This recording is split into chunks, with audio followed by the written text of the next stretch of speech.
All right, welcome. This is the How to Make Money When Stocks Go Down course. I'm Rob Booker. I'll be your host. This is my class on short selling.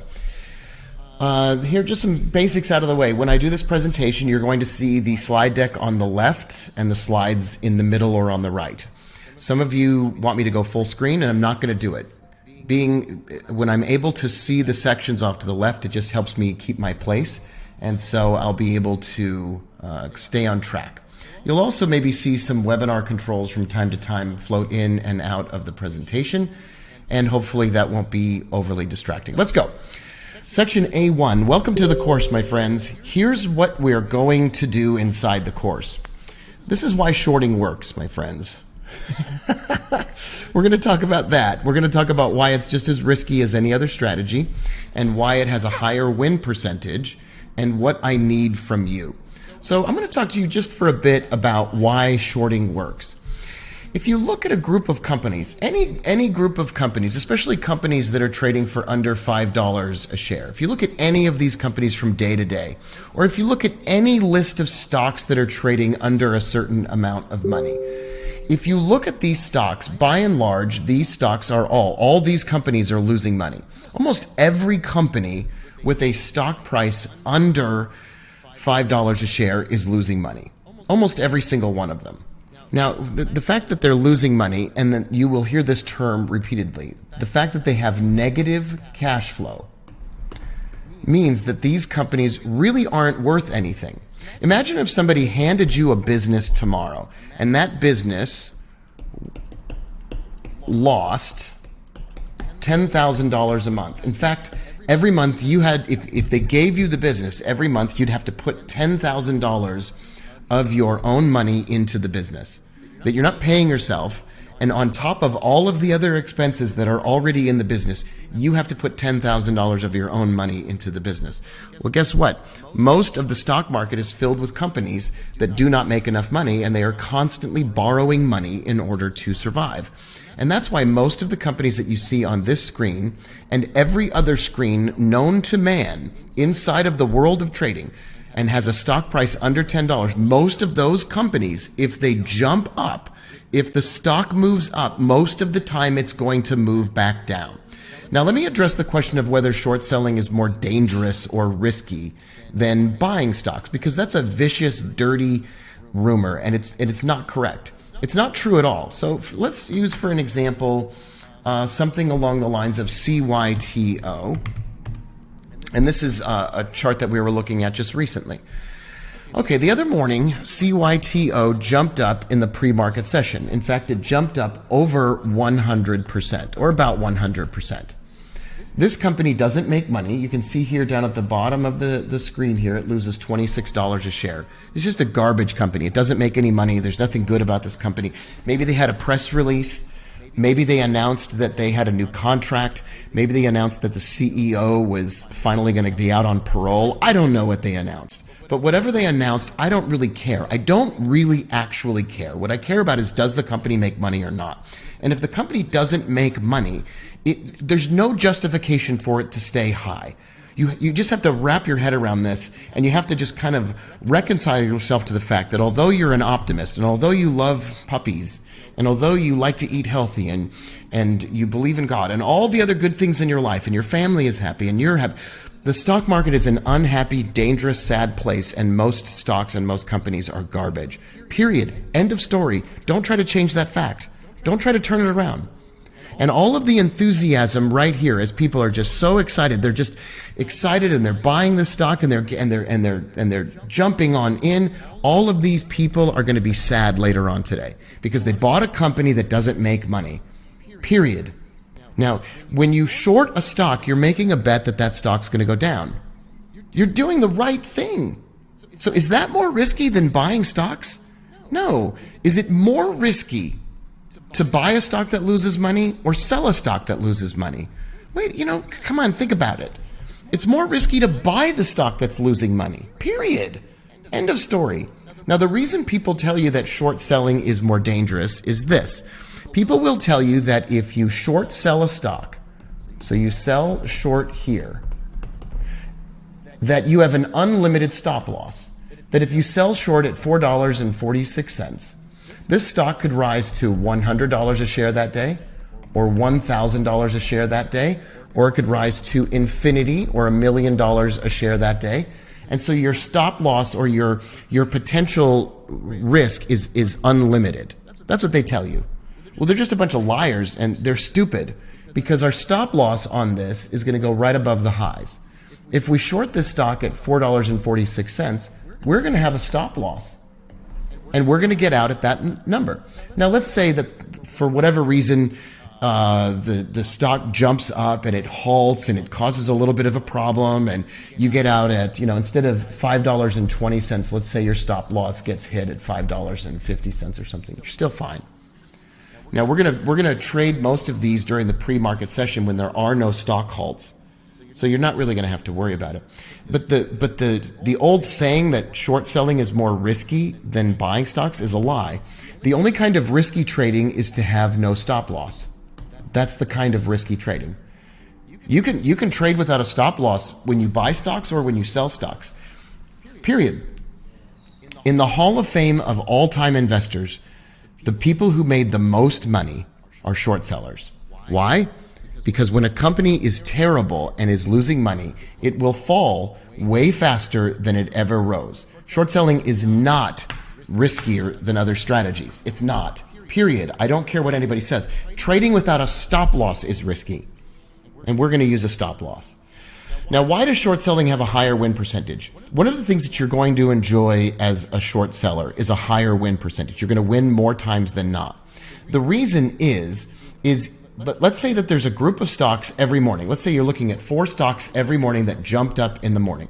Let's say you're looking at TRKA, CYTO, OBSV, and PBTS. Let's say you're looking at all of these 4 companies, and all of them, every single one of these companies, all of them move up.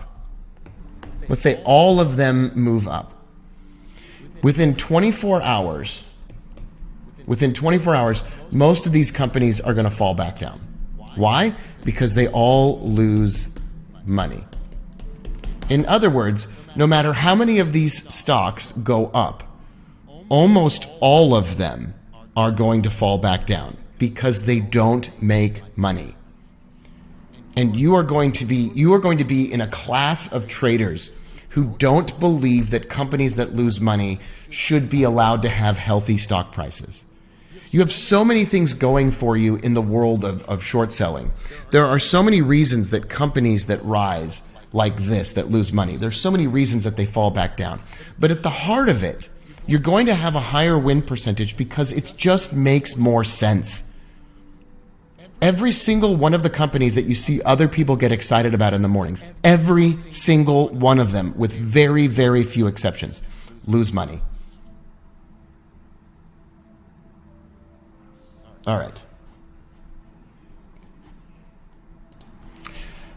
Here's what I need from you. What I need from you is I need you to sort of change the way that you think about trading. I need you to think about trading from a more realistic perspective. And I need you to not think about trading from a hopeful perspective. And this is going to be really healthy for you. We get involved with trading because we're hopeful. We do. Hope is not a trading strategy. Realism is a trading strategy. Rational thinking is a trading strategy. When you are a rational thinker, you realize that if a stock that jumps up 100%, if that company loses money, not just you, but every smart short seller in the world is going to beat the fudge out of that company. And if we're wrong, we'll stop out. But we are going to be right a higher percentage of the time. Period. End of story. That's just the case. It's just reality. Reality is that these companies just cannot sustain themselves at high stock prices. Every once in a while, a crappy company will have a stock price that runs for 4 or 5 days and it jumps 300, 400, 1,000% and more. We will have stopped out of that trade already, and we will be waiting to short it at the top. Period. Now, here are some questions that come as you begin. Do you need a special trading account? And how much money do you need? How much time do you need per week to do this? And when do you get your first trade alert? All right, number one, do you need a special trading account? The answer is yes. You need a special trading account. You are going to need a trading account at one of the brokers that I described to you today. You're going to need that. We'll talk about that in a moment. How much money do you need? You probably need around $2,500 to successfully do this. You might be able to open an account with one of our brokers with less than that, but I would recommend about that much money. How much time per week do you want to dedicate to it? I would say as much as possible. We're going to be realistic here, okay? I'm not here to sell you some, bullshit approach to trading that's going to tell you that you can do it in 15 minutes a day. Once you dedicate your first 100 hours to this, you can probably dedicate about 15 minutes a day, and you'll be in maintenance mode. If you want to read a really great book about it, you can read The Flywheel by Jim Collins. Basically, he's the world's premier management consultant. So imagine there's a giant steel disc on the ground. Okay, and it's got it's spinning on an axis. So it spins around and around. And it's a giant steel or stone wheel, very heavy, but hundreds of thousands of pounds. Now, really difficult to push on it and to get it to start spinning. But once you get it to start spinning, it's just in maintenance mode. And that's exactly what you're going to do. You're going to spend a lot of time getting up and running, and then you're going to spend less time once you're up and running. And then last of all, when do you get your first trade alert? Never. You're not going to get your first trade alert. It doesn't exist. You're going to create your own trade alerts. This is not going to be a trade alert service. I'm not going to spoon feed you trades. I'm going to teach you to be self-sufficient so that you are producing your own trade alerts. You're not going to follow other people in the group. You're not going to follow me. You're going to plan your own trades. I'm going to help you get everything in place that you need. I'm even going to help you limit the number of stocks that you need to look at every day so that you can plan your own trades. The system is so simple and so straightforward that you do not need a trade alert. If you think you need a trade alert, you need to stop right now and you need to write 15 times a day on a piece of paper, I do not need trade alerts, I can plan my own trades. You're going to be self-sufficient, and that's that. All right, now on to our questions. I'm going to pause the recording here. We're going to get on to the questions, and then I'll read some questions and answer them when I come back. All right, some questions include, is it okay to short stocks overnight? Yes. So the same rules apply for overnight trading as apply to I was going to say one-night stands, but that's not actually true. The lower the quality stock, the more likely you are to hold it overnight. So it's exactly the opposite, John. Yes, you can hold some of these stocks overnight. That's true. Where do you place the question? You just place it wherever you want. You just asked a question, and you just asked a question. Okay, here we go. There are overnight fees. Yes, we'll get to all that. But yes, you can hold them overnight. Absolutely. Should we burn all these stocks to the ground? And the answer is yes. Yeah. You are going to be unpopular. You are going to be hated. You are going to be, people will be jealous of you. I'm not joking about any of this. You will find that there are gurus and educators and people that are not going to like you. Okay, do they require a margin account? Yes, you have to have a margin account. Yes, you will have a margin account for shorting stocks. Absolutely, positively, 100% yes. Okay, and I'm back. I'm going to answer some questions. Does the pattern day trader rule apply? Yes, it does. You're going to be able to take a limited number of trades, and I'm going to recommend that you trade 3 times a week to start with. You could trade on Monday, Tuesday, and Wednesday, or Tuesday, Wednesday, and Thursday. I'm going to recommend that you do that. And you're going to be very strict with your implementation of it.